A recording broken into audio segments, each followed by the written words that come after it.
ನಮ್ಮೆಲ್ಲರಿಗೂ ಒಂದು ರೀತಿಯಲ್ಲಿ ಭಯ ಇರುತ್ತೆ ವ್ಯವಸ್ಥೆ ಬಗ್ಗೆ. ಎಲ್ಲೋ ಈ ಶ್ರೇಣೀಕೃತ ಸಮಾಜದಲ್ಲಿ ಅಲ್ಲಲ್ಲಿ ಅವಮಾನಗಳಾಗ್ತಾ ಇರುತ್ತೆ. ಒಂದು ಸಮಾನತೆಯ ಅಂಶವನ್ನು, ಸಮಾನತೆಯ ದೀಪವನ್ನು ಎಲ್ಲರಲ್ಲೂ ಸಂವಿಧಾನದ ಮೂಲಕ ಕೊಟ್ಟು ಎಲ್ಲರಿಗೂ ಒಂದು ಭರವಸೆ, ಧೈರ್ಯ ಇಡೀ ಭಾರತ ಖಂಡದ ಜನತೆಗೆ ಕೊಟ್ಟವರು ಬಾಬಾ ಸಾಹೇಬ್ ಅಂಬೇಡ್ಕರ್. ಅವರು ಕತ್ತಲಲ್ಲಿ ಬೆಳಕು ಕೊಟ್ಟ ನಂದಾದೀಪ ಅಂತ ಕೇಳಿದ್ದೇನೆ. ಅಂತ ಬಾಬಾ ಸಾಹೇಬ್ ಅಂಬೇಡ್ಕರ್ ಅವರ ಈ ರಿಸರ್ಚ್ ಇನ್ಸ್ಟಿಟ್ಯೂಟ್ನಲ್ಲಿ ಶ್ರೀ ಸೋಮಶೇಖರ್ ಅವರು ನಾನು ಕರೆದಾಗ ಅದು ಮೊದಲನೇ ಕಾರಣವಾಗಿತ್ತು ನಾನು ಪ್ರತಿನಿತ್ಯ ಕೊಡೋದಕ್ಕೆ. ಎರಡನೇದು ನನ್ನ ಪ್ರಿಯ ಮಿತ್ರ ಶ್ರೀನಿವಾಸ್ ಪ್ರಸಾದ್ ಅವರು. ಅವರಾಗಲೇ ಹೇಳಿದ್ರು, ಅವರು ಬಿಡುವಿಲ್ಲದ ಕಾರ್ಯಕ್ರಮಗಳಲ್ಲಿ ಅಂತ. ನನಗೆ ಯಾವುದೇ ಬಿಡುವಿಲ್ಲದ ಕಾರ್ಯಕ್ರಮವೂ ಇಲ್ಲ, ಎಲ್ಲ ಮುಗಿದೋಗಿದೆ. ಬಿಡುವಿಲ್ಲದ ನನ್ನ ಚಟುವಟಿಕೆ ಕಾರ್ಯಕ್ರಮಗಳು. ಹಾಗಾಗಿ ತುಂಬ ಬಿಡುವಿನಲ್ಲಿದ್ದೆ. ಆ ಬಿಡುವಿನಲ್ಲಿದ್ದಾಗ ಮನಸ್ಸಿಗೆ ಒಂದು ಚೇತರಿಕೆಯನ್ನು ಕಂಡುಕೊಳ್ಳೋಣ ಅಂತ ಮೈಸೂರಿನ ನಿಮ್ಮಂಥ ಜನರ ಮುಂದೆ ಬರಬೇಕು ಅಂತ ಅನ್ನಿಸ್ತು. ತುಂಬ ಇಷ್ಟವಾಯಿತು. ಜೊತೆಗೆ ಶ್ರೀನಿವಾಸ್ ಪ್ರಸಾದ್ ಬಗ್ಗೆ ಮಾತುಗಳನ್ನು ಕೇಳಬೇಕು ಅಂತ ಇದಾಯಿತು. ಇಲ್ಲಿ ತುಂಬ ಅನೇಕ ತುಂಬ ಸಂತೋಷದ ವಿಚಾರಗಳನ್ನ ನಾನು ನೋಡ್ತಾ ಇದ್ದೀನಿ. ಭರತ್ ತುಂಬ ಚೆನ್ನಾಗಿ ಮಾತಾಡೋರು. ಆಮೇಲೆ ನನ್ನ ಮಿತ್ರ ಶ್ರೀ ಕೆ ವೆಂಕಟೇಶ್ ಅವರು, ನಾವು ತುರ್ತು ಪರಿಸ್ಥಿತಿಯ ದಿನಗಳಲ್ಲಿ ಇದ್ದಾಗಲಿಂದ ಅವರು ನನ್ನ ಮಿತ್ರರಾಗಿದ್ದರು. ಶ್ರೀನಿವಾಸ್ ಪ್ರಸಾದ್ ಇವ್ರನ್ನ ರಮೇಶ್ ಬಂದಗದ್ದೆ ಅವ್ರನ್ನ ನಾನು ಒಟ್ಟಿಗೆ ನೋಡ್ತಾ ಇದ್ದು. ಅಂಥ ವೆಂಕಟೇಶ್ ಅವ್ರು ಸಿಗ್ತಾಯಿದ್ರು. ಆಗಾಗ ಸಿಗ್ತಾ ಇದ್ದರು. ನಮಗೆ ಊರುಗಳಲ್ಲಿ ಇರ್ತಾ ಇದ್ವಿ ನಾವು, ಹಳ್ಳಿಗಳಲ್ಲಿ ರೈತ. ಅಲ್ಲಿ ಯಾವುದೋ ಒಂದು ಭಯ ಬಂದು ನಮ್ಮ ಶಾಸಕರು ಬೇರೆ ಪಕ್ಷ ಇರ್ತಾಯಿದ್ರು. ನಮಗೇನೋ ಯಾರ ಕೈಯೆಲ್ಲೋ ದೂರ ಹಿಡ್ಕೋಬೇಕು ಅನ್ನಿಸ್ದಾಗ ಪಿರಿಯಾಪಟ್ಟಣದ ವೆಂಕಟೇಶ್ ಇದ್ದಾರೆ, ಅವ್ರಿಗೆ ಹೇಳೋಣ ಅಂತ. ಅವ್ರ ಹತ್ರ ಹೋಗಿಲ್ಲ ನಾನು ದೂರಿಗೆ. ಆದರೆ ಮನಸ್ಸಲ್ಲಿ ಯಾವುದೋ ಒಂದು ಭರವಸೆ ಅಂತ ಇರುತ್ತೆ ನಮಗೆ. ಏನಿಲ್ಲ ಇದ್ರು ದೇವ್ರಿಗೆ ಹೇಳೋಣ, ಕೋರ್ಟ್ಗೆ ಹೇಳೋಣ, ಈ ಥರದಲ್ಲಿ ಇರ್ತಲ್ಲ. ಹಾಗೆ ನೀವು ನಮ್ಮ ವೆಂಕಟೇಶ್ ಆಗಿದ್ರಿ. ಇದಕ್ಕೆ ಆ ವೆಂಕಟೇಶ್ ಮೆಚ್ಚುವ ಸಭ್ಯ ರಾಜಕಾರಣಿ ಅಂತ ಶ್ರೀನಿವಾಸ ಹೇಳಿದ್ರಲ್ಲ, ಹಾಗೆ ನಾವು ಮೆಚ್ಚುವ, ನಿಮ್ಮನ್ನು ಭರವಸೆಯಿಂದ ನೋಡುವ ರಾಜಕಾರಣಿ ನೀವು ವೆಂಕಟೇಶ್. ನೀವು ಭಾಳ ದಿವಸದಿಂದ ಆದಮೇಲೆ ಸಿಕ್ಕಿದ್ದಕ್ಕೆ ನಮ್ಗೆ ಭಾಳ ಸಂತೋಷ ಆಯಿತು. ಎಷ್ಟು ದಿವಸ ಒಟ್ಟಿಗೆ ನಾವು ರಾಮಕೃಷ್ಣ ಲಾಡ್ಜ್ ಅಲ್ಲಿ ಭಾಳ ದಿವಸ ನಾವು ಸೇರ್ತಾ ಇದ್ವಿ. ನಾನು, ಅವರು, ರಮೇಶ್ ಬಂದಗದ್ದೆ, ಶ್ರೀನಿವಾಸ್ ಪ್ರಸಾದ್ ಅವರು, PGR ಸಿಂಧಿಯಾರ್ ಅವರು, ಈ ಥರದ ಆಗಿನ ಕಾಲದ ಇದರದೆಲ್ಲ ಸೇರ್ತಾ ಇದ್ವಿ. ಅವರು ಮತ್ತೆ ಇಲ್ಲಿ ಬಂದಿರೋದಕ್ಕೆ ನನಗೆ ಭಾಳ ಸಂತೋಷ ಆಗ್ತಾಯಿದೆ. ಅವ್ರು ನೋಡಿ ತುಂಬ ವರ್ಷ ಆಗ್ತದೆ ಅವ್ರನ್ನ ನೋಡಿ. ಆ ನಮ್ಮ ಹಳೆಯ ಮತ್ತು ಹೊಸ ಧೈರ್ಯವಾಗಿರುವ ಕೆ ವೆಂಕಟೇಶ್ವರವ್ರಿಗೆ ನಾನು ಇಲ್ಲಿ ಬಂದಿರೋದಕ್ಕೆ ನನಗೆ ಭಾಳ ಸಂತೋಷವಾಗುತ್ತೆ ಅಂತ ಹೇಳೋದಕ್ಕೆ ಇಷ್ಟಪಡ್ತೇನೆ. ಇನ್ನೊಬ್ಬರು ನಮ್ಮ ಭೀಷ್ಮ ಅಂತ ಹೇಳಿದ್ರು, ಪತ್ರಿಕಾರಂಗದ ಭೀಷ್ಮ ಅಂತ. ಆವತ್ತು ನೋಡಿದ್ರು ಅದೇ ಥರ ಕಾಣಿಸ್ತಾರೆ, ಇವತ್ತು ನೋಡಿದ್ರು ಅದೇ ಥರ ಕಾಣಿಸ್ತಾರೆ. ಈ ಭೀಷ್ಮನಿಗೆ ವಯಸ್ಸಾಗಬೇಕು. ಯುವಕ ಭೀಷ್ಮನಾಗಿ ಉಳಿದಿರೋ ವಂಶಿ ಪ್ರಸನ್ನ ಕುಮಾರ್ ನನಗೆ ಭಾಳ ದಿವಸದಿಂದ ಗೊತ್ತಿರೋರು. ನಾವು ಧಾರಾವಾಹಿಗಳು ಮಾಡ್ತಾ ಇದ್ದಾಗ ಸಂವಾದಗಳು ಮಾಡ್ತಾಯಿದ್ವಿ. ಸಂವಾದಗಳು ಅಂದರೆ ಜನಗಳ ಜೊತೆ ಈ ಧಾರಾವಾಹಿಗಳು ಹೇಗೆ ಇದು ಮಾಡ್ತಾಯಿದ್ದೆ ಅಂತ ನೋಡಿ. ಆಗ ಮೈಸೂರಿನಲ್ಲಿ ಸಂವಾದಗಳು, ನನ್ನ ಮೊದಲ ಸಂವಾದಗಳೆಲ್ಲ ಮೈಸೂರಲ್ಲಿ ಆಗ್ತಾಯಿತ್ತು. ನಾನು ಸುಮಾರು 7,000 ಎಪಿಸೋಡ್ಗಳು ಮಾಡಿದ್ದೀನಿ ಧಾರಾವಾಹಿಗಳು. ಅದರಲ್ಲಿ ಅದೆಷ್ಟೋ 127 ಸಂವಾದಗಳು ಮಾಡಿದ್ದೀವಿ. ಮೈಸೂರಿನಲ್ಲಿ 5 ಸಂವಾದ ಮಾಡಿದ್ದೀವಿ. 5 ಸಂವಾದದಲ್ಲೂ ಜನಕ್ಕೆ ಅದರ ಬಗ್ಗೆ ತಿಳುವಳಿಕೆ ಕೊಡ್ತಾ ಇದ್ದಿದ್ದು, ಅದರ ಬಗ್ಗೆ ಒಂದು ರೈಟಪ್ ಮಾಡ್ತಾ ಇದ್ದಿದ್ದು ಮತ್ತು ಪ್ರೀತಿಯಿಂದ ಕಾಣ್ತಾ ಇದ್ದಿದ್ದು ಅಂಶಿ ಪ್ರಸನ್ನ ಕುಮಾರ್ ಅವರು. ಅಂಶಿ ಪ್ರಸನ್ನ ಕುಮಾರ್ ಅವರು ನನಗೆ ಆ ರೀತಿ ಭಾಳ ಪ್ರೀತಿಯ ಕ್ಷಣಗಳನ್ನು ಕೊಟ್ಟವರು ಮೈಸೂರಿನ ಬಗ್ಗೆ. ಹಾಗಾಗಿ ಅವ್ರನ್ನ ಇದು ಮಾಡ್ತೇನೆ. ಮತ್ತು ಶ್ರೀನಿವಾಸ ಪ್ರಸಾದ್ ಒಂದು ಮಾತು ಹೇಳಿದ್ರು ನನಗೆ. ನಮ್ಮದು ಪ್ರತಿಮಾ ನಾಟಕ ಸಂಘ ಅಂಬಂದಿತ್ತು. ಲಂಕೇಶ್, ನಾನು ಎಲ್ಲ ನಡೆಸ್ತಾ ಇದ್ದು. ಅದೊಂದು ರೂಮಲ್ಲಿ ಲಂಕೇಶ್ರವರು ಇಂಗ್ಲೀಷ್ ಡಿಪಾರ್ಟ್ಮೆಂಟಲ್ಲಿ ಹೆಡ್ ಕೇಳಿದ್ದೀರಿ ಲಂಕೇಶ್ ಅಂತ, ಲಂಕೇಶ್ ಪತ್ರಿಕೆ ಲಂಕೇಶ್ ಅವ್ರ ಶಿಷ್ಯ. ನಾಟಕ ನನಗೆ ಪಾರ್ಟ್ ಕೊಟ್ಟರು, ನಾಟಕಗಳೆಲ್ಲ ಪಾರ್ಟ್ ಕೊಟ್ಟರು. ಅವರ ಇಂಗ್ಲೀಷ್ ಡಿಪಾರ್ಟ್ಮೆಂಟ್ನ ಒಂದು ರೂಮ್ನಲ್ಲಿ ಉದ್ಘಾಟನೆ ಮಾಡಿದಾಗ ಶ್ರೀನಿವಾಸ್ ಪ್ರಸಾದ್ ಕರೆದಿದ್ವಿ. ಶ್ರೀನಿವಾಸ್ ಪ್ರಸಾದ್ ಸಿಕ್ಕಿದ್ರು, ಜನರಲ್ ಹಾಸ್ಪಿಟಲ್ ಸಿಕ್ಕಿದ್ರು.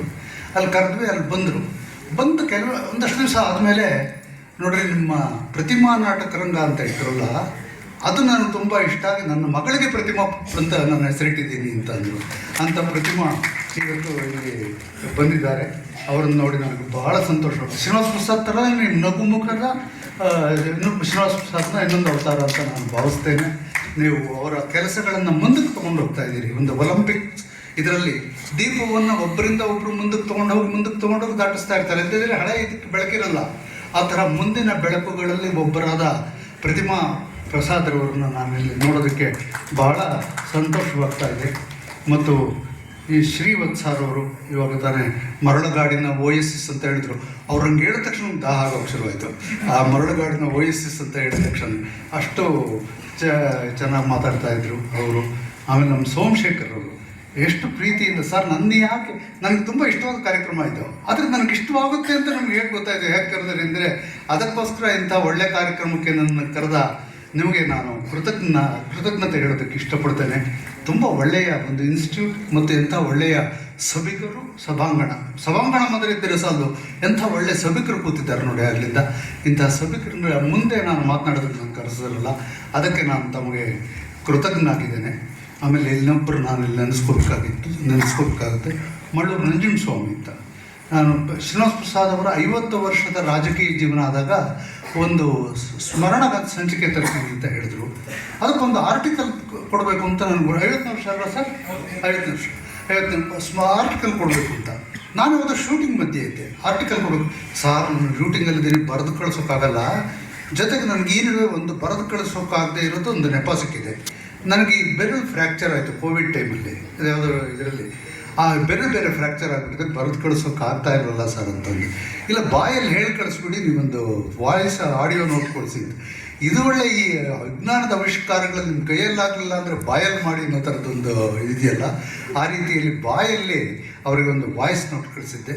ಅದನ್ನು ಸುಂದರವಾದ ಲೇಖನ ಮಾಡಿ ಹಾಕಿದ್ರು ಮಳ್ಳೂರು ನಂಜುಂಡಸ್ವಾಮಿಯವರು.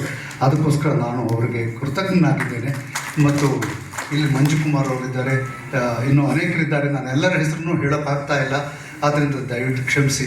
ಇಲ್ಲಿ ಪ್ರಾಸಂಗಿಕವಾಗಿ ಒಂದು ಮಾತನ್ನು ಹೇಳ್ತೇನೆ. ಶ್ರೀನಿವಾಸ ಪ್ರಸಾದ್ ಅವರ ರಾಜಕೀಯ ಬದ್ಧತೆ ಅದೇನೋ ಹೇಳಿದ್ರೆ ಸಬ್ಜೆಕ್ಟು ಖಂಡಿತ ಆ ಸಬ್ಜೆಕ್ಟ್ ಬಗ್ಗೆ ನಾನು ಮಾತಾಡಲ್ಲ. ಶ್ರೀನಿವಾಸ ಪ್ರಸಾದರ ಕೆಲವು ನೆನಪುಗಳು ಮತ್ತು ಅವರು ಹೇಗಿದ್ದರು, ಅದು ಅವರು ಸಾಮಾಜಿಕ ಬದ್ಧತೆಯನ್ನು ತೋರಿಸ್ಬೋದು, ಅವ್ರ ಒಳ್ಳೆತನವನ್ನು ತೋರಿಸ್ಬೋದು, ಅವರು ಒಳಗಿದ್ದ ಅಸಂಖ್ಯಾತ ದೀಪಗಳಲ್ಲಿ ಕೆಲವನ್ನು ತೋರಿಸ್ಬೋದು, ಅಸಂಖ್ಯಾತ ಬೆಳಕುಗಳಲ್ಲಿ ಕೆಲವು ತೋರಿಸ್ಬೋದು ಅಂತಿದ್ದೀನಿ. ರಘು ಮತ್ತು ಅನಿಲ್, ರಘು ಅಂತ ಕೇಳಿದ್ರು, ರಘು ಅಂತ ಒಬ್ಬ ಗಡ್ಡ ಬಿಟ್ಕೊಂಡಿರ್ತಾ ಇದ್ದ. ಜನತಾ ಪಕ್ಷದ ಆಫೀಸಲ್ಲಿ ರಘು, ಅವನ ತಮ್ಮ ಅನಿಲ್ ಇಬ್ಬರು ಭಾಳ ಬಡತನ, ಅತ್ಯಂತ ಬಡತನದ ಹುಡುಗರು ಅವರಿಬ್ಬರು ಬಡತನದ ಹುಡುಗರಾಗಿದ್ದಾಗ ನಾವೆಲ್ಲ ಸ್ವಲ್ಪ ಒಂದು ಮೆಟ್ಲು ಹತ್ತಿದ ತಕ್ಷಣ ಬಡವ್ರನ್ನ ಮರೆತ್ಬಿಡ್ತೀವಿ. ಸ್ವಲ್ಪ ನಮಗೆ ಬಡತನ, ಅಲ್ಲೆಲ್ಲೋ ಇದು ಕಷ್ಟಪಟ್ಟಿದ್ದು ಎಲ್ಲ ಮರೆತು ಬಿಡ್ತೀವಿ ನಾವು. ಆದರೆ ಶ್ರೀನಿವಾಸ ಪ್ರಸಾದ್ ಹೆಂಗಾಗಿದ್ರು ಅಂದರೆ, ಅವ್ರಿಗೊಂದು ಸ್ಥಾನ ಸಿಕ್ಕಿದ ತಕ್ಷಣ ನಾನು ಕೇಳಿದ್ರು, ರಘು ಮತ್ತು ಅವನ ತಮ್ಮ ಅನಿಲ, ಅವನೊಂದು ಪೇಪರ್ ನಡೆಸ್ತಾನೆ ಈಗ ಅನಿಲ. ಆ ರಘು ಅವ್ರ ತಮ್ಮ ಯಾವಾಗಲೂ ಶ್ರೀನಿವಾಸ ಪ್ರಸಾದ್ ಜೊತೆಲಿ ಬರ್ತಾಯಿದ್ರು, ವೀರೇಂದ್ರ ಪಾಟೀಲ್ ಕಾಲದಿಂದ. ಆವಾಗ ಸೀತಾರಾಮ್, ನಾನೊಂದು ಮಾತು ನಿಮಗೆ ಕೇಳಬೇಕು ಅಂತ, ಈ ರಘುವನ್ನ ನನ್ನ ಆಪ್ತ ಕಾರ್ಯದರ್ಶಿಯಾಗಿ ತಗೋಬೇಕು ಅಂತ ಇದ್ದೀನಿ, ನನಗೆ ತುಂಬ ಇಷ್ಟ ಆಗುತ್ತೆ ಅವನ ನಡತೆ, ಇದು ಎಲ್ಲನೂ ತಗೊಳ್ಳ ಅಂದರು. ಅವನ್ನ ಯಾರೋ ಬಡವರನ್ನ ನಾವು ಇಟ್ಕೊಂಡು ತೊಗೊಳ್ರಿ, ಯಾವುದೋ ಇನ್ಫ್ಲೂಯೆನ್ಸ್ ಯಾರೋ ಮಾಡಿದ್ರು, ಯಾರೋ ಆವತ್ತಿನ ಚೀಫ್ ಮಿನಿಸ್ಟರ್ ರಾಮಕೃಷ್ಣ ಹೆಗಡೆ ಅವರು ಯಾರಿಗೋ ಹೇಳಿದ್ರು, ಈ ಥರದ ಇದರಲ್ಲಿ ಅಲ್ವೇ ಇಲ್ಲ, ಅವರಿಗೆ ಸ್ವಂತ ಯಾರೋ ಕಷ್ಟಪಡ್ತಾ ಇದ್ದಾರೆ, ಅವನಿಗೆ ನಾನು ಇದೆಲ್ಲದರಿಂದ ಆಚೆ ಸಾಮಾಜಿಕ ಕಟ್ಟುಪಾಡುಗಳಿರುತ್ತೆ, ಅದೆಲ್ಲದರಿಂದ ಆಚೆ ಅವರನ್ನು ನಾನು ಸೆಕ್ರೆಟರಿ ಮಾಡ್ಕೋಬೇಕು ಅನ್ನಿಸ್ತು. ಆ ರಘುನ ಸೆಕ್ರೆಟರಿ ಮಾಡ್ಕೊಂಡಿದ್ದೆ ಅಲ್ಲೊಮ್ಮ, ರಘುನ ಸೆಕ್ರೆಟರಿ ಮಾಡ್ಕೊಂಡಿದ್ದೆ. ನೀವು ನೋಡಿಲ್ಲ ರಘುನ?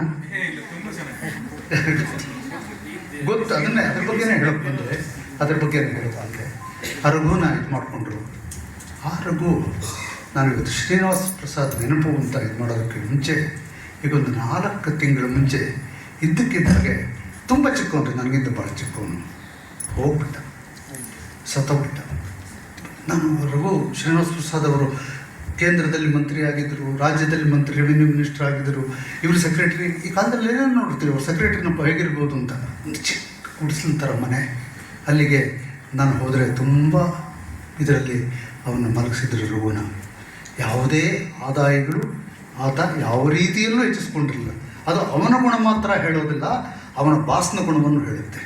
ಯಾವುದೂ ಇಲ್ಲದ ಆದಾಯವನ್ನು ಹೆಚ್ಚಿಸ್ಕೊಳ್ತಾ ಇರಲಿಲ್ಲ ಅಂಥ ರಘು ಇವಾಗ ಅನಿಲ ಯಾವುದೋ ಪೇಪರ್ ನಡೆಸ್ತಾ ಇದ್ದಾನೆ. ರಘು ತುಂಬ ಪ್ರಾಮಾಣಿಕವಾದ. ಶ್ರೀನಿವಾಸ ಪ್ರಸಾದ್ ನಾನೇನಾದರೂ ಹೇಳೋಕ್ಕೋದ್ರೆ, ನೀವೇನು ಹೇಳ್ತೀವಿ ಸೀತಾರಾಮ್, ನೀವೇನು ಆಗದೆ ಇದ್ರೆ ನೀವು ಅವರೊಂಥರ ಮಾತಾಡೋದೇ ಅಂತ ಸ್ವಲ್ಪ ಒಂದು ಆತ್ಮೀಯತೆ ಇರ್ತಾಯಿತ್ತು. ಸೀತಾರಾಮ್, ನೀವು ರಘುಗೆ ಹೇಳಿಬಿಡಿ ಎಲ್ಲ, ನಾನು ಅದನ್ನು ಇದು ಮಾಡ್ತೇನೆ ಅಂತ. ಹಾಗಾಗಿ ನನಗೇನಾದರೂ ಬೇಕಾದರೆ ರಘುಗೆ ಹೇಳ್ತಾಯಿದ್ದೆ. ಆ ರಘು ಅದನ್ನು ಸಾಹೇಬರು ಕೊಡ್ತಾಯಿದ್ದ. ಡೆಲ್ಲಿಗೆ ಹೋಗಿದ್ದಾರೆ ಸರ್, ಬಂದ ತಕ್ಷಣ ಫೋನ್ ಮಾಡಿಕೊಡ್ತೀನಿ ಅಂತ. ಫೋನಲ್ಲೂ ಎಷ್ಟು ಇದಾಗ ಆತ್ಮೀಯವಾಗಿ ಮಾತಾಡೋರು ಅಂತ. ಶ್ರೀನಿವಾಸ ಪ್ರಸಾದ್ ಅವ್ರನ್ನ ನಾನು ಮೊದಲನೇ ಸರ್ತಿ ಭೇಟಿಯಾಗಿದ್ದು, ನಾವೆಲ್ಲ ತುರ್ತು ಪರಿಸ್ಥಿತಿಯಾಗಿ ಇಂದಿರಾ ಗಾಂಧಿ ಹೇಳಿದರು ಭಾರತದ ಮೇಲೆ. ಆಗ ತುರ್ತು ಪರಿಸ್ಥಿತಿ ತೆಗೆದುಬಿಟ್ಟು ಎಲೆಕ್ಷನ್ಸ್ ಅನೌನ್ಸ್ ಮಾಡ್ತಾರೆ, ಚುನಾವಣೆಗಳು. ದೇವೇಗೌಡರು ಜನತಾ ಪಕ್ಷದ ಅಧ್ಯಕ್ಷರಾಗ್ತಾರೆ. ಆಗ ನಾನು ಲಂಕೇಶ್ ಪತ್ರಿಕೆ ಇರಲಿಲ್ಲ. ಲಂಕೇಶ್ ಅವರು ಚೆನ್ನಾಗಿ ಗೊತ್ತಿದ್ದರು, ತುಂಬ ಯಾರನ್ನೂ ಒಪ್ಪದೇ ಇದ್ದ ಮನುಷ್ಯ. ಆಗ ಯುವ ಜನತಾ ಅಂತ ಒಂದು ಅನೌನ್ಸ್ ಮಾಡ್ತಾರೆ. ಯುವ ಜನತಾಗೆ PGR ಸಿಂಧಿಯಾ ಚೇರ್ಮನ್, ಪ್ರೆಸಿಡೆಂಟ್ ಆಗ್ತಾರೆ. ಇಬ್ಬರು ವೈಸ್ ಪ್ರೆಸಿಡೆಂಟ್ಗಳು, ರಮೇಶ್ ಬದ್ಗದ್ದೆ ಮತ್ತು ವಿ ಶ್ರೀನಿವಾಸ್ ಪ್ರಸಾದ್. ಅವರು ತೋರಿಸಿದ್ರು, ನೋಡ್ರಿ ಈ ಸಂಸ್ಥಾ ಕಾಂಗ್ರೆಸ್ನ ವೀರೇಂದ್ರ ಪಾಟೀಲ್ ಜೊತೆ ಇರ್ತಾ ಇದ್ರಾಗ ಹಿಂದೆ ಶ್ರೀನಿವಾಸ ಪ್ರಸಾದ್ ಅವರು. ನೋಡ್ರಿ ಇವರೆಲ್ಲ ರಾಜಕಾರಣಿಗಳು ಅಂತ ಹೇಗೋ ಹೇಳ್ತೀವಿ, ಒಂದು ಅತ್ಯಂತ ಒಳ್ಳೆಯ ಹುಡುಗನೊಬ್ಬನ್ನ ಯುವಜನತಾಗೆ ಹಾಕಿದ್ದಾರೆ. ಯುವಜನತೆಗೆ ಇದಕ್ಕಿಂತ ಒಳ್ಳೆಯವರು ಯಾರು ಸಿಗ್ತಾರೆ? ಎಲ್ಲರೂ I am very much satisfied ಅಂತ ಲಂಕೇಶರು 50 ವರ್ಷದ ಹಿಂದೆ ಶ್ರೀನಿವಾಸ ಪ್ರಸಾದ್ಗೆ ಆ ಸರ್ಟಿಫಿಕೇಟ್ ಕೊಟ್ಟಿದ್ದು 50 ವರ್ಷ ಆದಮೇಲೆ ಸುಳ್ಳಾಗಿಲ್ಲ. ಇದು ನನಗೆ ಬಹಳ ಸಂತೋಷ ಕೊಡುತ್ತೆ. ಅಂತಹ ಶ್ರೀನಿವಾಸ ಪ್ರಸಾದ್ ಅಲ್ಲಿದ್ದಾಗಿದ್ದರು. ಆಗ ಚುನಾವಣೆಗಳ ಅನೌನ್ಸ್ ಆಗುತ್ತೆ. ಯಾರಿಗೂ ಯಾವ ತಯಾರಿಲ್ಲ. ಆಗ್ತಾನೆ ಜೈಲಿಂದ ಬಂದರು ಜನತಾ ಪಕ್ಷದ ಅನೇಕ ನಾಯಕರು ಜೈಲಿಂದ ಬಂದರು. ದೇವೇಗೌಡರು ಹೆಚ್ಚಿನ ಟಿಕೆಟ್ ಕೊಡೋದ್ರಲ್ಲಿ, ಜನತಾ ಪಕ್ಷದ ಟಿಕೆಟ್ ಕೊಡೋದ್ರಲ್ಲಿ ಅವರು ಮುಖ್ಯಸ್ಥರಾಗಿದ್ದರು. 107 ಜನರಲ್ ಹಾಸ್ಟೆಲಲ್ಲಿ ಅವರು ರೂಮ್ ಮಾಡ್ಕೊಂಡಿದ್ದರು. ನಾನು ಅವರನ್ನು ರಮೇಶ್ ಬಂದ್ಗದ್ದೆ ಜೊತೆ ನೋಡೋಕ್ಕೆ ಹೋಗಿದ್ದೆ.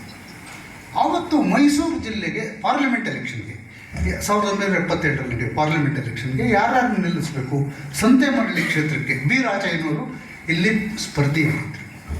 ಬಿ ರಾಜಯ್ಯನವರ ವಿರುದ್ಧ ಯಾರು ನಿಲ್ಲಿಸಬೇಕು ಅನ್ನೋಂಥದ್ದು ಒಂದು ಚರ್ಚೆ ಆಗ್ತಾಯಿತ್ತು. ಆ ಚರ್ಚೆಗೆ ಇಬ್ಬರನ್ನ ಕರೆಸಿದ್ದೆ, ಯಾರು ಕೊಡಬೇಕು ಅಂತ. ಈ ಕಾಲದಲ್ಲಿ ನಾವು ನೋಡಿದ್ದೀವಿ, ನಮಗೆ ಟಿಕೆಟ್ ಬೇಕು ಅಂತ ಹೇಳಿಬಿಟ್ಟು ಹೊಡೆದಾಟಗಳು, ಇದೇನು ಊಟಗಳು ಏರ್ಪಾಟ್ ಮಾಡೋದೇನೋ, ಇದು ಮಾಡೋದೇನೋ, ಪಾರ್ಟಿಗಳು, ದಿನೇ ಪಾರ್ಟಿಗಳು ಎಲ್ಲ ಆಗ್ತಾಯಿತ್ತು. ಅಂಥ ಟೈಮಲ್ಲಿ ಇಬ್ಬರು ಅಶೋಕ್ಪುರದವರು, ಇಬ್ಬರು ನನ್ನ ಮಿತ್ರರು. ದೇವನೂರು ಮಹದೇವ ಒಬ್ಬರು, ವಿ ಶ್ರೀನಿವಾಸ ಪ್ರಸಾದ್ ಒಬ್ಬರು.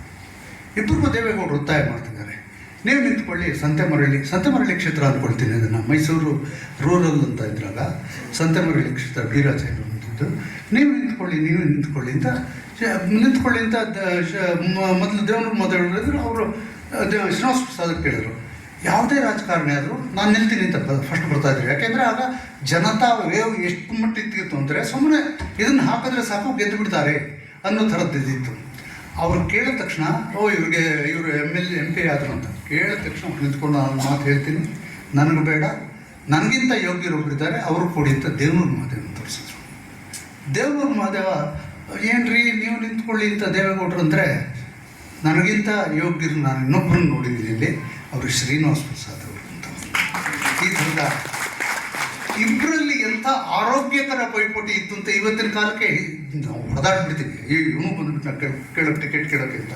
ಆದರೆ ಅವತ್ತು ನಾನಲ್ಲ ನೀನು ಯೋಗ್ಯ, ನೀನಲ್ಲ ನಾನು ಯೋಗ್ಯ ಅನ್ನೋಂಥ ಮೇಲ್ಪಂಕ್ತಿಯನ್ನು ಹಾಕಿದವರು ಶ್ರೀನಿವಾಸ ಪ್ರಸಾದ್. ಆವತ್ತು ಅವರ ಬಗ್ಗೆ ನನಗೆ ಎಷ್ಟು, ದೇವನೂರು ಮಹದೇವ್ ಸಾಹಿತಿ, ಹಾಗಾಗಿ ಅಕಸ್ಮಾತ್ ಅವರು ಆ ಥರ ಹೇಳಿದ್ರೆ ನನಗೆ ಹೆಚ್ಚು ಆಶ್ಚರ್ಯತಾ ಇರಲಿಲ್ಲ. ರಾಜಕಾರಣಿ ಆಗಿದ್ದ ಶ್ರೀನಿವಾಸ ಪ್ರಸಾದ್ ಆ ಥರ ಹೇಳಿದ್ರಲ್ಲ, ನನಗಿಂತ ಯೋಗ್ಯರಿದ್ದಾರೆ ಅಂತ. ಶ್ರೀನಿವಾಸ ಪ್ರಸಾದ್ ಬಗ್ಗೆ ನನಗೆ ಆವತ್ತು ಬಂದಂಥ ಗೌರವ ಇವತ್ತಿನವರೆಗೂ ಯಾವತ್ತೂ ಕಡಿಮೆ ಆಗಿಲ್ಲ. ಆ ಥರದ ಒಂದು ದೊಡ್ಡತನ ತೋರಿಸಿದ್ರು ಶ್ರೀನಿವಾಸ ಪ್ರಸಾದ್ ಅವರು ದೊಡ್ಡತನ ತೋರಿಸಿದ್ರು. ಕಡೆಗೆ ಶ್ರೀನಿವಾಸ ಪ್ರಸಾದ್ ಅವರು ನಿಂತರು, ಆ ಸಾರ್ತಿ ಸೋತರು ಅಷ್ಟೇ, ಮುಂದೆ ಅವರು ಗೆಲ್ತಾರೆ ಆ ಕ್ಷೇತ್ರದಿಂದ. ಅಂಥ ಶ್ರೀನಿವಾಸ ಪ್ರಸಾದ್ ಅವರು MP ಆದಮೇಲೆ ಎಲ್ಲಿಗಾದರೂ ಹೋಗಬೇಕಾದ್ರೆ ನಾನು ಅವರೆಲ್ಲ ಶ್ರೀನಿವಾಸ ಪ್ರಸಾದ್ ಬರ್ತಾರೆ. ನಮ್ಮ ಮನೆ ಹೊಸಂಬೂರು ಕಾಲೋನಿಯಲ್ಲಿ ಬಸವೇಶ್ವರ ನಗರದಲ್ಲಿರ್ತಾ ಇತ್ತು.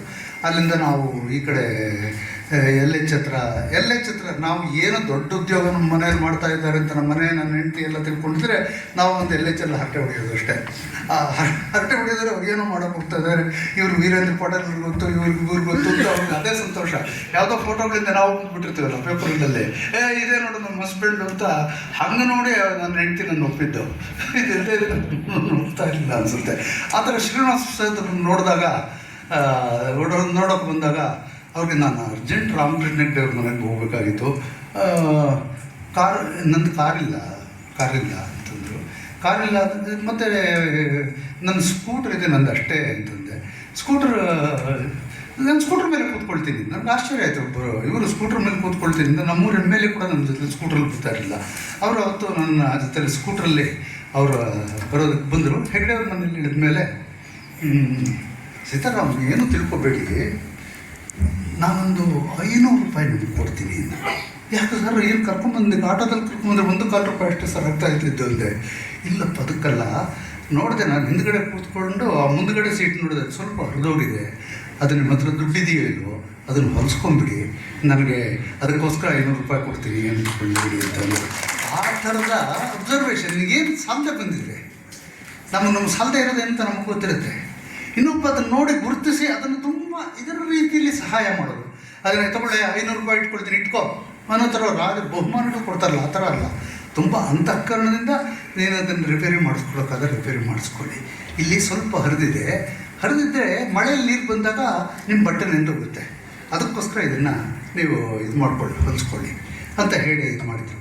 ಇನ್ನೊಂದು ಸರ್ತಿ ನಾನು ಮೈಸೂರಿಗೆ ಹೋಗುವಾಗ, ನಾನು ನನ್ನ ಸ್ನೇಹಿತರು ಹೋಗುವಾಗ, ಇಲ್ಲಿ ಅದಾದ ಎಷ್ಟೋ ದಿವಸ ಆದಮೇಲೆ ಅವ್ರು ಪಾರ್ಲಿಮೆಂಟ್ ಮೆಂಬರ್ ಆದರೂ ಇದೆಲ್ಲ ಆದಮೇಲೆ ಯಾರ್ದೋ ಮದುವೆಗೆ ಬಂದಿದ್ವಿ. ಒಂದು ಆಟೋದಲ್ಲಿ ಹೋಗ್ತಾ ಇರಬೇಕು, ಯಾವುದೋ ಸರ್ಕಲಲ್ಲಿ ಒಂದು ಆಟೋ ಬಂದು ಹೊಡೆದ್ಬಿಡ್ತು, ಒಂದು ಲಾರಿ ಬಂದು ಹೊಡೆದ್ಬಿಡ್ತು ನಮ್ಮ ಆಟೋಗೆ. ನನಗೆ ಜ್ಞಾನ ತಪ್ಪಾಯಿತು, ಜ್ಞಾನ ಹೊರಟಿತ್ತು. ಈಗಲೂ ಇದರ ಗೊತ್ತಿದೆ, ಇಲ್ಲಿ ಕೇಳಿಬಿಟ್ಟು KR ಹಾಸ್ಪಿಟಲ್ಗೆ ಯಾರೋ ತೊಗೊಂಡವ್ರು ಸೇರಿಸಿದ್ದಾರೆ. ಇದು ಯಾರ್ಯಾರೋ ನನ್ನ ಜೊತೆಲಿದ್ದ ಸ್ನೇಹಿತ ಅವನು ಬಿಡುಗಡೆಯಾಗ ಒಂದು 3 ದಿವಸ ನನಗೆ ಜ್ಞಾನ ಬಂದಿಲ್ಲ. ಆಗ ಸ್ವಲ್ಪ ಬಡತನದಲ್ಲಿತ್ತು, ಆವೇನು ಸದಾಕಾಲ ಬಡತನದಲ್ಲೇ ಆಗ ಅಂತ ಹೇಳ್ತಾ ಇರ್ತೀನಿ. ಆಗಾಗ ಅದನ್ನೇ ಸದಾಕಾಲಕ್ಕೂ ಹಾಕ್ಕೊಳ್ಳಿ. ಆಗ ಬಡತನದಲ್ಲಿದ್ದೆ ನಾನು. ಆ ಬಡತನದಲ್ಲಿದ್ದಾಗ ಶ್ರೀನಿವಾಸ ಪ್ರಸಾದ್ ಗೊತ್ತಿತ್ತು ಮತ್ತು ಯಾರೋ ಶ್ರೀನಿವಾಸ ಪ್ರಸಾದ್ಗೆ ಸುದ್ದಿ ಮುಗಿಸಿದ್ದಾರೆ, ಸೀತಾರಾಮ ಹಿಂಗೆ KR ಹಾಸ್ಪಿಟ್ಲಲ್ಲಿದ್ದಾರೆ. ನನಗೆ ಇದು ಜ್ಞಾನ ಇರಲಿಲ್ಲ, ನನಗಿದ್ದೆ. ಒಂದು ದಿವಸ ಮೇಲೆದ್ದು ನೋಡಿದೆ ಸ್ವಲ್ಪ ಹೊತ್ತಾದಮೇಲೆ ದುಡ್ಡಿರಲಿಲ್ಲ. ಊರಿಂದ ಯಾರು ಬಂದಿದ್ರು ಅವಳಿಗೆ ಬಂದಿದ್ದರೆ ನನ್ನ ದಿಂಬು ಕೆಳಗೆ 1,000 ರೂಪಾಯಿ 100 ರೂಪಾಯಿ ನೋಟ್ನ 10 ನೋಟ್ ಇಟ್ಟಿತ್ತು. ಆ ನರ್ಸ್ ಹೇಳಿದ್ರು, ಶ್ರೀನಿವಾಸ ಪ್ರಸಾದ್ ಅಂತ ಇದ್ದಾರೆ, ಅವರು ನಿಮಗೆ ಔಷಧಿಗೆ ಇದಕ್ಕೆ ಬೇಕಾಗುತ್ತೆ ಅಂತ ಇಲ್ಲಿ ಇಟ್ಟು ಹೋಗಿದ್ದಾರೆ, ಅವರು ನಿಮಗೆ ನನ್ನ ಹೆಸರು ಹೇಳಬೇಡ ಅಂತ ಹೇಳಿದ್ರು. ಆದರೂ ನಾನು ಹೇಳ್ತಾ ಇದ್ದೀನಿ ಸರ್, ಅವ್ರಿಗೆ ಎಷ್ಟು ದೊಡ್ಡ ಮನುಷ್ಯರು ನೋಡಿ, ನಿಮಗೆ 1,000 ರೂಪಾಯಿ ಇಟ್ಟು ಹೋಗಿದ್ದಾರೆ. 1,000 ರೂಪಾಯಿ ದೊಡ್ಡದಲ್ಲ. ಇವತ್ತು ನನಗೆ ಅರ್ಧ ಗಂಟೆ ಶೂಟಿಂಗ್ ಮಾಡಿದ್ರೆ 1,000 ರೂಪಾಯಿ ಬಂದ್ಬಿಡುತ್ತೆ. ಆದರೆ ತುಂಬ ಕಷ್ಟದಲ್ಲಿದ್ದಾಗ, ತುಂಬ ನನಗೆ ಏನೂ ಸಾಧ್ಯವೇ ಇಲ್ಲದಿದ್ದಾಗ 1,000 ರೂಪಾಯಿ ಬರುತ್ತಲ್ಲ, ಅದು ನನ್ನ ಕಷ್ಟಗಳನ್ನು ನೀಗಿಸುತ್ತಲ್ಲ. ಆ ನೀಗಿಸೋ ಮನಸ್ಸು ಯಾರಿಗೋ ಬರುತ್ತಲ್ಲ, ಆ ನೀಗಿಸೋ ಮನಸ್ಸು ಹೇಳ್ತಾ ನಾನು ಕೊಟ್ಟಿದ್ದೇನೆ ಯಾರಿಗೂ ಹೇಳಬೇಡಿ ಅಂತ. ಎಂಥ ದೊಡ್ಡ ಮನಸ್ಸಿರಬೇಕು ಶ್ರೀನಿವಾಸ ಪ್ರಸಾದ್. ಅಂಥ ದೊಡ್ಡ ಮನಸ್ಸನ್ನು ಎಷ್ಟೋ ಇದನ್ನು ಅವರಲ್ಲಿ ನೋಡಿದ್ದೀನಿ ನಾನು, ಶ್ರೀನಿವಾಸ ಪ್ರಸಾದ್ ಅವರಲ್ಲಿ. ನಾನು ಅವ್ರದ್ದೊಂದು ಆಮೇಲೆ ನಾವೆಲ್ಲ ಸಾಮೂಹಿಕವಾಗಿ ನಮ್ಮ ಒಟ್ಟಿನ ಗುರುತು ಏನು ಅಂದರೆ ಬಡತನವಾಗಿತ್ತು. ಆಗ ಇದ್ದಕ್ಕಿದ್ದಾಗೆ ಅವ್ರಿಗೊಂದು ಗ್ಯಾಸ್ ಏಜೆನ್ಸಿ ಸಿಕ್ಬಿಡ್ತು. ಗ್ಯಾಸ್ ಏಜೆನ್ಸಿ ನಮ್ಮ ಶ್ರೀನಿವಾಸ ಪ್ರಸಾದ್ ಅವ್ರಿಗೆ. ಆ ಗ್ಯಾಸ್ ಏಜೆನ್ಸಿ ಸಿಕ್ಕಿದಾಗ ನಾನು ರಮೇಶ್ ಬಂದ್ಗತ್ತಿ ಅಂತ ಆಗಲೇ ಹೇಳಿದೆ, ಅವರು ರಾಜಕೀಯದಲ್ಲಿ ಯುವಜನತಾ ವೈಸ್ ಪ್ರೆಸಿಡೆಂಟ್ ಒಬ್ಬರಾಗಿದ್ದರು. ಅವ್ರ ಫ್ರೆಂಡ್ ಒಬ್ಬರು ಆಚಾರ್ಯನವರು ಒಂದು ಸಿನಿಮಾ ಮಾಡ್ತೀನಿ ಅಂತ ಅವ್ರು ತಗೊಂಡಿದ್ದರು. ರಾಜಕಾರಣಿಗಳು ಯಾರಿಗೆ ಈ ಸಿನಿಮಾ ಮಾಡಬೇಕು, ಇದು ಮಾಡಬೇಕು, ನಮ್ಮ ಹತ್ರ ದುಡ್ಡಿಲ್ಲ ಅನಿಸುತ್ತೋ, ಈ MLA ಒಂದು ಸರ್ತಿ ಕೇಳಿ ನೋಡ್ಬಿಡೋಣ, ಈ ರಾಜಕಾರಣಿಗಳು ಒಂದು ಸರ್ತಿ ಕೇಳಿ ನೋಡ್ಬಿಡೋಣ ಅಂತ. ಅವರು ಬ್ಯಾಂಕಲ್ಲಿ ಲೋನ್ ತೊಗೊಂಡು ಆ ಸಿನಿಮಾ ಮಾಡಬೇಕು ಅಂತ ಅವ್ರು ಇಷ್ಟ ಆಯಿತು. ಆಗ ಅವರು ನನ್ನ ರಮೇಶ್ ಬಂದ್ಗದ್ದೆ ಕೇಳಿದ್ರು. ರಮೇಶ್ ಬಂದ್ಗದ್ದೆ ಜಂಗಮ ಅಂದರೆ ಜಂಗಮ, ಅದೊಂಥರ 3 ಕಾಸು ಇರ್ತಾ ಇಲ್ಲ. ಅವಾಗ ಯಾರಾದರೂ ಬಂದರೆ ಊಟ ಗೀಟ ಒಟ್ಟಿಗೆ ಮಾಡೋದು ಈ ಥರ. ಆಗ ಶ್ರೀನಿವಾಸ ಪ್ರಸಾದ್ ಹೇಳಿದ್ರು, ನೀವು ಅವ್ರಿಗೊಂದು ಗ್ಯಾರಂಟಿ ಹಾಕೋಕ್ಕಾಗತ್ತಾ? ಅವ್ರು 1.25 ಲಕ್ಷ 1.25 ಲಕ್ಷ ಈಗ ಏನೋ ಅಲ್ಲದೆ ಇರ್ಬೋದು, ಆಗ ತುಂಬ ದುಡ್ಡು 1978-79 ಒಂದು ಗ್ಯಾರಂಟಿ ಹಾಕೋಕ್ಕಾಗುತ್ತಾ ಅಂತ BS ಆಚಾರ್ಯ ಅಂತ ಇರ್ತಾರೆ. BS ಆಚಾರ್ಯ ಲಂಕೇಶ್ ಅವ್ರಿಗೂ ಫ್ರೆಂಡು. ಇವ್ರು ನೋಡಿ, ನಾನು ಕೊಡ್ತೀನಿ ರಮೇಶ್, ಯಾತಕ್ಕೆ ಅಷ್ಟೊಂದು ಇದು? ಅಲ್ಲ ಸರ್, ಗ್ಯಾರಂಟಿ ಯಾರಿಗಾದರೂ ಹಾಕೋದು ಅಂದರೆ ಭಾಳ ಕಷ್ಟ. ಅವರು ಆ ದುಡ್ಡು ಕಟ್ಟದೇ ಇದ್ರೆ ನಾವು ಬಡತನದಲ್ಲೇ ಹುಟ್ಟಿದ್ದೀವಿ, ಹುಟ್ಟಿಲ್ಲ, ಸಂಪಾದಿಸಿಲ್ಲ ಅಂದ್ಕೊಳ್ತೀನಿ. ಕೊಡ್ರಿ ಆಚಾರ ಪ್ರೇಮ್ ಇದು ಆ ಪುಸ್ತಕದ ಇದ್ರ ಹೆಸರೇನು ಅಂದರೆ ಸಿನಿಮಾ ಹೆಸರು ಚೆಂಡು ನನ್ನ ಫ್ರೆಂಡು ಅಂತ ಅವರು ಹೆಸರು ಇಟ್ಟಿದ್ದು. ಆ ಚೆಂಡು ನನ್ನ ಫ್ರೆಂಡ್ಗೆ ಇವ್ರು ಹಾಕ್ಬಿಟ್ಟು, ನನ್ನ ಫುಟ್ಬಾಲ್ ಥರ ಚೆಂಡು ಥರ ಬದಿದೆ ಇದ್ರೆ ಸಾಕಪ್ಪ ನಿಮ್ಮ ಬ್ಯಾಂಕ್ನವರು ಅಂತ ಅಷ್ಟು ನಗನಗ್ದ ಹೇಳ್ಬಿಟ್ಟು ಶ್ರೀನಿವಾಸ ಪ್ರಸಾದ್ ಅಷ್ಟು ಇದು ಕೊಟ್ಟರು. ಯಾವುದಕ್ಕೂ ಇದು ಮಾಡ್ತಾ ಇರಲಿಲ್ಲ ಶ್ರೀನಿವಾಸ ಪ್ರಸಾದ್. ಇವಾಗ ಯಾರಾದರೂ ಒಬ್ಬರು ಗ್ಯಾರಂಟಿ ಹಾಕೋದು, ನನ್ನ ಗ್ಯಾರಂಟಿ ಹಾಕಿ ಇಡೀ ಜೀವನ ನಾಶ ಮಾಡ್ಕೊಂಡ್ಬಿಟ್ಟಿದೆ. ಅದು ಅವ್ರಿಗೆ ಗೊತ್ತಿದ್ರು, ಅಂದರೆ ಈ ಥರದ್ದು ಹಾಕಿದ್ರೆ ಯಾರೋ ನಾವು ಉತ್ತರದಾಯಿತ್ವ ಆಗ್ತೀವಿ ಅಂತ ಗೊತ್ತಿದ್ರು ಅವ್ರು ಹಾಕ್ತಾ ಇದ್ರು. ನನ್ನ ಧಾರಾವಾಹಿಗಳು ನಾನು ಮಾಡೋದೆಲ್ಲ ಗ್ಯಾರಂಟಿ ತೀರಿಸೋಕ್ಕಾಗದೆ ಅವ್ರು ನೇಣು ಹಾಕ್ಕೊಂಡಿರೋದು. ಆದರೆ ಇವರು ಯಾವುದೂ ಇದು ಮಾಡಿದೆ, ಅವ್ರನ್ನ ಕೊಟ್ಟು ಆಮೇಲೆ ಅವ್ರು ಸಿನಿಮಾ ತೆಗೀಲಿಲ್ಲ, ಶ್ರೀನಿವಾಸ ಪ್ರಸಾದ್ ದುಡ್ಡು ಕಟ್ಟೋ ಇದು ಬರಲಿಲ್ಲ, ಅದೆಲ್ಲ ಬೇರೆ ವಿಚಾರ. ಅದು ಆ ಮನಸ್ಸು ಆ ಕ್ಷಣದಲ್ಲಿ ಆ ಬೆಳಿಗ್ಗೆ ಅದಕ್ಕೆ ಸಿದ್ಧವಾಗಿತ್ತಲ್ಲ, ಅದನ್ನು ನಾನು ಹೇಳ್ತಾ ಇದ್ದೀನಿ. ಶ್ರೀನಿವಾಸ ಪ್ರಸಾದ್ ಅವರು ಎಷ್ಟು ಇದಾಗಿದ್ದರು ನಮ್ಮ ಇದಕ್ಕೆ ಅಂತ. ಅವ್ರು ಮುಂದೆ ಒಂದು ಸರ್ತಿ ನನಗೆ ಡೆಲ್ಲಿನಲ್ಲಿ ಅವರು ಇದರ ಮಂತ್ರಿ ಆಗಿರ್ತಾರೆ, ಆಹಾರ ವಾಜಪೇಯಿ ಸರ್ಕಾರದಲ್ಲಿ ಆಹಾರ ಮತ್ತು ನಾಗರಿಕ ಇದಾಗಿರ್ತಾರೆ. ನಾನು ನನ್ನ ಶೇಷದ ಮಾಯಾಮೃಗ ಅಂತ ಒಂದು ಧಾರಾವಾಹಿ ಮಾಡಿದ್ವಿ, ನಿಮ್ಮಲ್ಲಿ ಅನೇಕರು ನೋಡಿರ್ಬೋದು, ನೋಡಿಲ್ಲೇ ಇರ್ಬೋದು, ಕೇಳಿರ್ಬೋದು. ನಾನು ಪಿ ಶೇಷಾದ್ರಿ, ನಾಗೇಂದ್ರ ಶಾ ಅಂತ 3 ಜನ ಸೇರಿಕೊಂಡು ಅದು ಧಾರಾವಾಹಿ ಮಾಡಿದ್ವಿ. ನಾವು ಫಿಲ್ಮ್ ಫೆಸ್ಟಿವಲ್ಗೆ ಹೋಗಬೇಕು ಅಂತ ಮೊದಲನೇ ವರ್ಷ ಮಾಯಾಮೃಗ ಫಿಲ್ಮ್ ಫೆಸ್ಟಿವಲ್ಗೆ ನಾವು ಹೋಗಬೇಕು ಅಂದರೆ ಡೆಲ್ಲಿನಲ್ಲಿ ಲಾಡ್ಜ್ಗಳಿಗೆ ಭಾಳ ಖರ್ಚಾಗುತ್ತಲ್ಲ ಗುರುಗಳೇ, ಏನು ಮಾಡೋದು ಅಂತ ಶೇಷಾದ್ರಿನ ಕೇಳಿದ್ರು. ನನಗೆ ಗೊತ್ತಿದ್ದು ಒಬ್ಬನೇ ರಘು ಮೂಲಕ ಶ್ರೀನಿವಾಸ ಪ್ರಸಾದ್ ಅವ್ರನ್ನ ಕೇಳೋದು. ನಾನು ಫೋನ್ ಮಾಡಿದೆ, ಸ್ವಲ್ಪ ಸಹಾಯಮಿತ್ರ ಕೊಡಿ ಅಂತ. ರಘು ನಂಬರ್ ಮಾಡಿದ್ರೆ ಶ್ರೀನಿವಾಸ ಪ್ರಸಾದ್ ತೊಗೊಂಡ್ರು. ಅಲ್ಲಿ ತೊಗೊಂಡು ಏನು ಸೀತಾರಾಮ್ ಅಂದರು, ಏನಿಲ್ಲ ನಾವು ಹಿಂಗೆ ಬರಬೇಕು ಅಂತ ಇದ್ದೀವಿ, ಎಲ್ಲಾದರೂ ಒಂದು ಕಡೆ ಒಂದು ರೂಮ್ ಯಾವುದಾದ್ರೂ ಗೆಸ್ಟ್ ಹೌಸಲ್ಲಿ ಹೇಳಿರೋಕ್ಕೆ ಸಾಧ್ಯನಾ ಅಂತ. ಯಾವತ್ತು ಬರ್ತೀವಿ ಅಂತ ಅಂದರು. ಅದೇ ಯಾವತ್ತೂ ಬುಕ್ ಮಾಡಿದ್ರು, ಟ್ರೈನ್ ಟಿಕೆಟ್ 3rd ಕ್ಲಾಸಲ್ಲ, ಅಲ್ಲಿಂದ 2nd ಕ್ಲಾಸ್ 3rd ಕ್ಲಾಸ್ ಹೋಗಿತ್ತು. 2nd ಕ್ಲಾಸಲ್ಲಿ ಅಲ್ಲಿಂದ ಬರೋದು. ಬೆಳಗ್ಗೆ ಇಂಥ ಸ್ವಲ್ಪ ಬರ್ತೀವಿ ಅಂತ. ಸರಿ ಬುಕ್ ಮಾಡಿರ್ತೀನಿ, ಬನ್ನಿ, ಬಂದು ರಘು ಫೋನ್ ಮಾಡಿ ಅಂದರು. ನಾವು ಬಂದು ನಾವು 3 ಜನನೂ ಬಂದ್ವಿ. 2 ದಿವಸ ಮಲ್ಕೊಂಡು ಎಲ್ಲೆಲ್ಲ ಕಾಣ್ಕೊಂಡು ಅಲ್ಲಿ ಬಂದು ರೈಲ್ವೆ ಶ್ರೀನಿವಾಸ ಪ್ರಸಾದ್ ಹೇಳಿರ್ತಾನೋ ಇಲ್ವೋ ರಘು, ಇವ್ರು ಮಾಡಿರ್ತಾನೋ ಇಲ್ವೋ ಅಂದರೆ ಶ್ರೀನಿವಾಸ ಪ್ರಸಾದ್ ಅಲ್ಲಿ ನಿಂತಿದ್ರು. ನನಗೆ ಎಷ್ಟು ಕಣ್ಣಲ್ಲಿ ನೀರು ಬಂದಂಗೆ ಆಗೋಯ್ತು ಅಂದರೆ ಶ್ರೀನಿವಾಸ ಪ್ರಸಾದ್ ಅಲ್ಲಿ ಬನ್ನಿ ಅಂತ ಕೇಳೋದಕ್ಕೆ. ಬನ್ನಿ ಅಂತ ಅವ್ರದ್ದಂತೂ ಯಾವುದೋ ಟೆಕ್ಸ್ಟೈಲ್ಸ್ ಗೆಸ್ಟ್ ಹೌಸ್, ಹೆಂಗೆ ಅವ್ರಿಗೆ ಅಂತ ಯಾವುದೋ ಟೆಕ್ಸ್ಟೈಲ್ಸ್ ಗೆಸ್ಟ್ ಹೌಸ್ಗೆ ನಮ್ಮನ್ನು ಕರ್ಕೊಂಡೋಗಿ ಅಲ್ಲಿ ಅಷ್ಟು ದಿವಸ ಇರಿಸಿದ್ರು. ಒಬ್ಬ ಎಷ್ಟೋ ದಿವಸದ ಹಿಂದೆ ನೋಡಿದ ಒಬ್ಬ ಸ್ನೇಹಿತ ಒಂದು ಫಿಲ್ಮ್ ಫೆಸ್ಟಿವಲ್ಗೆ ಬರ್ತಾನೆ ಅಂದರೆ ಅವನೊಂದು ರೂಮ್ ಕೇಳಿದರೆ ಯಾವುದೋ ಒಂದು ಗೆಸ್ಟ್ ಹೌಸ್ನೇ ಬುಕ್ ಮಾಡಿ ಅವರೇ ಬಂದು ರೈಲ್ವೆ ಸ್ಟೇಷನ್ ನಿಂತ್ಕೊಳ್ತಾರಲ್ಲ ಕೇಂದ್ರ ಮಂತ್ರಿ. ನನಗೆ ಅದಕ್ಕಿಂತ ದೊಡ್ಡ ನಾನು ತೀರಿಸಲ ಯಾರಿಗೂ ಅಂತ ನನಗೆ ಅನ್ನಿಸ್ತು. ಆ ಥರದ ದೊಡ್ಡ ಮನಸ್ಸು ನನಗೆ ಶ್ರೀನಿವಾಸ ಪ್ರಸಾದ್ ಅವರು. ಇದೆಲ್ಲದರಲ್ಲೂ ಅವ್ರ ಬದ್ಧತೆ ತೋರಿಸುತ್ತೆ. ಏನಂದರೆ ಯಾವಾಗಲೇ ವೆಂಕಟೇಶ್ ಮಾತಾಡ್ತಾ ಹೇಳಿದ್ರು, ರಾಜಕಾರಣಿಗಳಿಬ್ಬರು ಮಾತಾಡ್ತಾ ಇದ್ದರೆ, ರಾಜಕಾರಣಿಗಳು ಯಾರಾದರೂ ಮಾತಾಡ್ತಾ ಇದ್ದರೆ ಗಿಲಿಟ್ ಮಾತಾಡ್ತಾರೆ, ನೇರವಾಗಿ ಮಾತಾಡಲ್ಲ ಅಂತ. ಡಬಲ್ ಆ್ಯಕ್ಟಿಂಗ್ ಥರ ಇರುತ್ತೆ. ಮನಸ್ಸಿಂದ ಒಂದು ಮಾತು, ಈ ಸಿನಿಮಾಗಳೆಲ್ಲ ನೋಡ್ತಾರೆ, ಮನಸ್ಸಲ್ಲಿ ಏನೋ ಒಂದು ಮಾತಾಡ್ತಾ ಇರೋದು, ಬಾಯಲ್ಲಿ ಇನ್ನೇನೋ ಮಾತಾಡ್ತಾ ಇರೋದು. ಇಲ್ಲವೇ ಇಲ್ಲ ಶ್ರೀನಿವಾಸ ಪ್ರಸಾದ್ ಡಬಲ್ ಆ್ಯಕ್ಟಿಂಗ್ ಸಾಧ್ಯವೇ ಇರಲಿಲ್ಲ. ಸಿಂಗಲ್ ಆ್ಯಕ್ಟಿಂಗ್, ಅದು ಪ್ರಾಮಾಣಿಕವಾದ ಆ್ಯಕ್ಟಿಂಗ್ ಅಂತ. ಪ್ರಾಮಾಣಿಕವಾಗಿ ಅವ್ರಿಗೆ ಏನು ಅನಿಸುತ್ತೋ ಅದನ್ನು ನೇರವಾಗಿ ಅವ್ರಿಗೆ ಹೇಳುವಂಥ ಅಭ್ಯಾಸ ಇತ್ತು ಶ್ರೀನಿವಾಸ ಪ್ರಸಾದ್ ಅವ್ರಿಗೆ. ಶ್ರೀನಿವಾಸ ಪ್ರಸಾದ್ ಅದಕ್ಕಿಂತ ಬೇರೆ ನಮ್ಮೆದುರಿಗೆ ಯಾವುದೋ ರಾಜಕಾರಣಿನ ಎಷ್ಟು ಇದರಿಂದ ವಿಶ್ವಾಸದಿಂದ ನೋಡಬಹುದೋ, ನಮ್ಮನ್ನು ಅಷ್ಟೇ ಅಕ್ಕರೆಯಿಂದ, ಆತ್ಮೀಯತೆಯಿಂದ, ಪ್ರಾಮಾಣಿಕತೆಯಿಂದ ಅದೇ ಇದರಲ್ಲಿ ನೋಡ್ತಾ ಇದ್ರು. ಒಟ್ಟಿಗೆ ಯಾವುದಾದ್ರೂ ಹೋಟ್ಲಿಗೆ ಅಲ್ಲಿಗೆ ಬಂದ್ಬಿಡಿ, ಇವತ್ತು ಶಪ ಹೋಟ್ಲಲ್ಲಿ ಒಟ್ಟಿಗೆ ಕಾಫಿ ಕುಡಿಯೋಣ ಅಂತ ಅವ್ರ ಜೊತೆಯಲ್ಲಿದ್ದ ಅವ್ರಿಗಿಂತ ಹಿರಿಯ ರಾಜಕಾರಣಿಗೆ ಹೇಳ್ತಾ ಇಲ್ಲ, ಅವ್ರ ಜೊತೆಲೇ ಇದ್ರು. ನಮ್ಮಂಥ ಏನೂ ಇಲ್ಲದಿರೋ ಹರಕಲು ಬಟ್ಟೆ ಅವ್ರನ್ನ ಜೊತೆಲಿ ಕೊಂಡು ಇದಕ್ಕೆ ಹೋಗ್ತಾಯಿದ್ರು. ಸಿದ್ಲಿಂಗ್ ಇನ್ನೊಂದು ತುಂಬ ಚೆನ್ನಾಗಿದೆ, ತುಂಬ ಇಷ್ಟವಾದವರಿಬ್ಬರು 3 ಜನ. ಸಿದ್ಲಿಂಗಯ್ಯನವರು ಮತ್ತು ಅವಾಗಲೇ ಒಂದು ಹಾಡು ಹೇಳಿದ್ರು, ಎಷ್ಟು ಚೆನ್ನಾಗಿ ಹೇಳಿದರು. ನಾಡ ನಡುವಿನಿಂದ ಸಿಡಿಲಿನಂತೆ ಇದ್ದ ನೋವಿನ ಕೂಗೆ ಅಂತ ಶ್ರೀನಿವಾಸ ಪ್ರಸಾದ್ ರೆಫರ್ ಮಾಡಿ. ಅದ್ಭುತವಾದ ಕವಿ ನಮ್ಮ ಶ್ರೀನಿವಾಸ ಪ್ರಸಾದ್ ಅವರು, ಸಿದ್ಲಿಂಗಯ್ಯನವರು. ನನಗೆ ಎಷ್ಟು ಇದು ಅಂದರೆ 2 ಪುಸ್ತಕ ಅವರು ನನಗೆ ಅರ್ಪಿಸಿದ್ದಾರೆ. ಅವರು ಇದರದ್ದು ಅವರ ಗ್ರಾಮ ಜೀವನದ ಬಗ್ಗೆ ಬರೆದಿರುವಂಥ ಪುಸ್ತಕ ನನಗೆ ಅರ್ಪಿಸಿದ್ದಾರೆ. ಅಷ್ಟು ಸ್ನೇಹಿತರಾಗಿದ್ವಿ. ನಾನು ಶ್ರೀನಿವಾಸ ಪ್ರಸಾದ್ಗೂ ಸಿದ್ಲಿಂಗಯ್ಯ ಅಂದ್ಕೊಂಡ್ರೆ ಭಾಳ ತಮಾಷೆ ಮನುಷ್ಯ. ನೀವು ಅನೇಕರು ಸಿದ್ಲಿಂಗಯ್ಯನ ನೋಡಿದಿರೋ ಇಲ್ವೋ, ಅತ್ಯಂತ ತಮಾಷೆ ಮನುಷ್ಯ. ನಾನು ಅವರು ಒಂದು ದಿವಸ ಚಾಲುಕ್ಯ ಹೋಟ್ಲ್ ಅಂತ ಇತ್ತು, ಶ್ರೀನಿವಾಸ ಪ್ರಸಾದ್ ಅವರು ಮಾತಾಡ್ತಾ ನಿಂತಿದ್ವಿ. ಅದಕ್ಕೆ ಇವರು ಎಲ್ಲಿಂದ ಬಂದಿದ್ರು, ಡೆಲ್ಲಿಯಿಂದ ಬಂದಿದ್ರು. ಇವರು ಬಂದರು, ಸಿದ್ಲಿಂಗಯ್ಯನವರು ಬಂದರು. ಗುರುಗಳೇ, MP ಪ್ರಕಾಶ್ ನಿಮ್ಮ ಫ್ರೆಂಡ್ ಆಗಿದ್ದು, ನಗರಾಭಿವೃದ್ಧಿ ಸಚಿವರು. ಅವ್ರ ಮೂಲಕ ಅನೇಕ ಕಲಾವಿದರಿಗೆ ಸೈಟ್ಗಳನ್ನು ಕೊಡಿಸಿದ್ದೆ ನಾನು. ಅಂದರೆ ನೀವು ಪ್ರಶಸ್ತಿ ಬಂದಿದೆ, ಸೈಟ್ಗಳು KSR ಇವರು ಕೊಡಿ ಅಂತ ಅದನ್ನು ಕೊಡ್ತಾಯಿದ್ರು. ಯಾವುದೋ ಇದರಲ್ಲಿ ಸೈಟ್ಗಳ ಕಲಾವಿದರಿಗೆ ವಿಶೇಷ ಪ್ರಶಸ್ತಿಗಳು ಕೊಡಲು ಆ ಥರ. ಸಿದ್ಲಿಂಗಯ್ಯನವರು ಒಂದು ಸಲ ಕೇಳಿದ್ರು, ಅದು ನಾನು ಮರ್ತೋಗ್ಬಿಟ್ಟಿದೆ. ಅವ್ರು ಬಂದವರು, ಗುರುಗಳೇ ನನಗೆ ಸೈಟ್ ಸಿಕ್ತು ಅಂತ. ನಾವಿಬ್ಬರು ಇದ್ದಾಗ ಬಂದರು. ಹೌದಾ, ಎಷ್ಟು ಸೈಜು ಅಂತ ಕೇಳಿದ್ರು. 50x80x100 ಗುರುಗಳೇ ಅಂದರು. 50x80 ಸರಿ, 100 ಏನು ಅಂದ್ವಿ. ಅದೇ ಆಳ ಗುರುಗಳೇ, ಆಳದಲ್ಲಿ ಕೊಟ್ಟಿದ್ದಾರೆ ಅದನ್ನ ಸೈಟ್ನ.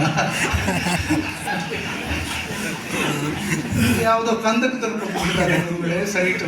ಅದಕ್ಕೆ ಶ್ರೀನಿವಾಸ ಪ್ರಸಾದ್ ಅವ್ರಿಗೆ ಹೇಳಿ ಏನಾದರೂ ಅದನ್ನು ಚೇಂಜ್ ಮಾಡೋದು ಅಂತ ಕೇಳೋದಕ್ಕೆ ಬಂದಿದ್ದೀನಿ.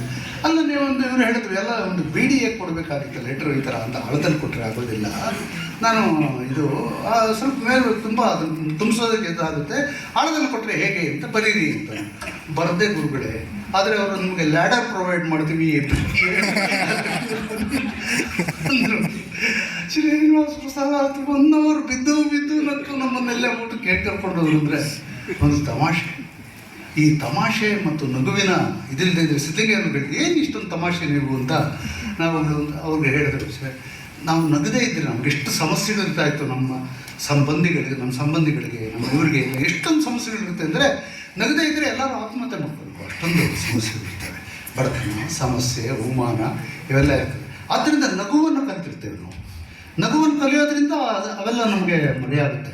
ಹಾಗಾಗಿ ಸಿದ್ಧಲಿಂಗಯ್ಯನವರು ಅತ್ಯದ್ಭುತವಾಗಿ ನಗಿಸ್ತಾ ಇದ್ರು, ಶ್ರೀನಿವಾಸ ಪ್ರಸಾದ್ ಅಷ್ಟೇ ಅದ್ಭುತವಾಗಿ ನಗ್ತಾ ಇದ್ರು ಅದಕ್ಕೆ. ಹಾಗಾಗಿ ಆ ಶ್ರೀನಿವಾಸ ಪ್ರಸಾದ್ ನನಗೆ ಅತ್ಯಂತ ಪ್ರೀತಿಯ ಮನುಷ್ಯರಾಗಿದ್ದರು, ಅತ್ಯಂತ ಪ್ರೀತಿಯ ಮನುಷ್ಯರು. ನನಗೆ ಅವರ ನೆನಪು ಅಂದಾಗ ಅವ್ರದ್ದು ರಘುವುದು ಒಟ್ಟಿಗೆ ನೆನಪು ಬಂದು ನಮ್ಮ ಸೋಮಶೇಖರ್ ಅವರು ಕರೆದಾಗ ನಾನು ಸಂತೋಷದಿಂದ ಈ ಸಭೆಗೆ ಬರ್ತೀನಿ ಅಂತ ಹೇಳಿದ್ನಲ್ಲ, ಸಂತೋಷಕ್ಕಿಂತ ಹೆಚ್ಚು ವಿಷಾದ ಆಗಿತ್ತು. ಯಾಕೆಂದರೆ ಈ ರಾಜ್ಯದ ಮುಖ್ಯಮಂತ್ರಿಯವರಾಗಬೇಕು ಅಂತ ನನ್ನ ಮನಸ್ಸಲ್ಲಿತ್ತು. ಆಗಬಹುದು ಇದು ಸಿದ್ದರಾಮಯ್ಯನವರ ಇದರಲ್ಲಿ ಅವರೊಂದು ಸರ್ತಿ ಮಂತ್ರಿ ಆಗ್ತಾರೆ. ನಾನು ಅವ್ರನ್ನ ಕಂಗ್ರ್ಯಾಚುಲೇಟ್ ಮಾಡೋಕ್ಕೆ ಹೋಗಿದ್ದೆ. ಕಾರ್ಡ್ ಸಿಕ್ಕಿದ್ರು. ಆಗ ತಾನೇ ಅವ್ರಿಗೆ ಕಿಡ್ನಿದು ಟ್ರಾನ್ಸ್ಪ್ಲ್ಯಾಂಟು ಏನಾಗುತ್ತೆ, ಟ್ರಾನ್ಸ್ಪ್ಲ್ಯಾಂಟ್ ಆಗಿದ್ದು ಟ್ರಾನ್ಸ್ಪ್ಲ್ಯಾಂಟ್ ಆಗಿತ್ತು. ಸ್ವಲ್ಪ ಇದಿತ್ತು. ಸೀತಾರಾಮ್ ಅಂತ ರಘು ಹೇಳಿದ್ರು. ಹಾಂ ಸೀತಾರಾಮ್ ಓ ಬನ್ನಿ ಇದು ಮಾಡಿಕೊಂಡು ಸ್ವಲ್ಪ ಇನ್ನೂ ಆಸ್ಪತ್ರೆಯಿಂದ ಆಗ್ತಾನೆ ಬಿಡುಗಡೆ ಆಗಿದ್ದರು.